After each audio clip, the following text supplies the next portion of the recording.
So what is, in your mind, the fastest way to disarm a mythicist? I've got a book called Historical Jesus where I list 12.5 texts, many of them outside the New Testament, in the ancient world for the existence of Jesus. But one probably better example I would use, some say, yeah, but you're a Christian. Okay, Bart Ehrman, an atheist New Testament scholar. Bart Ehrman gives 15 independent sources for the crucifixion of Jesus within 100 years.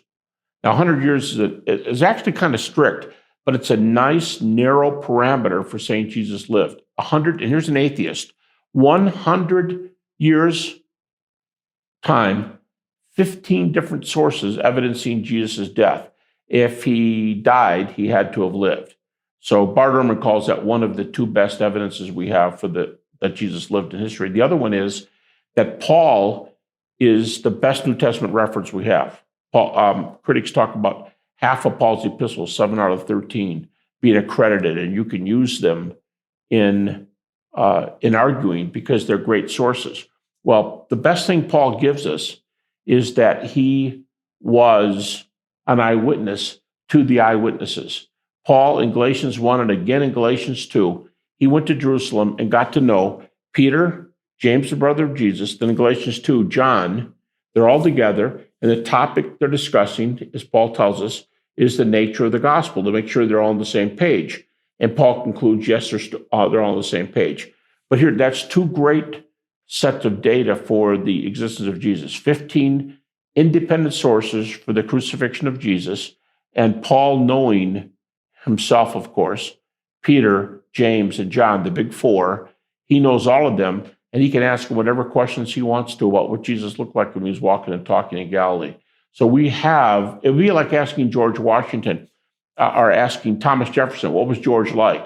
Asking Adams and John Quincy Adams and Monroe and so on, what do you know about George? And then it'd be really cool if you could talk to Martha.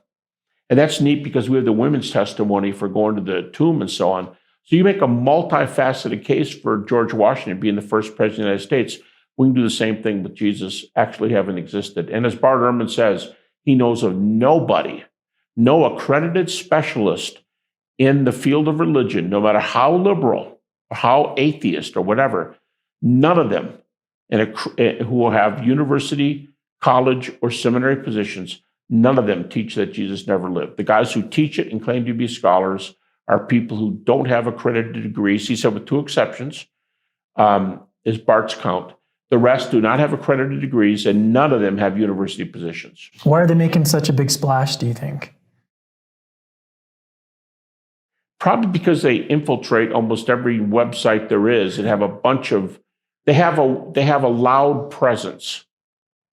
Whatever side you're on, recently there was a choice for Supreme Court justice in this country. How come the voices that made it on the news shows were the little chattering voices that ran next to the senators and got up in their ear and chirped at them and wouldn't let them sit down at the tables, and because that kind of thing makes the news.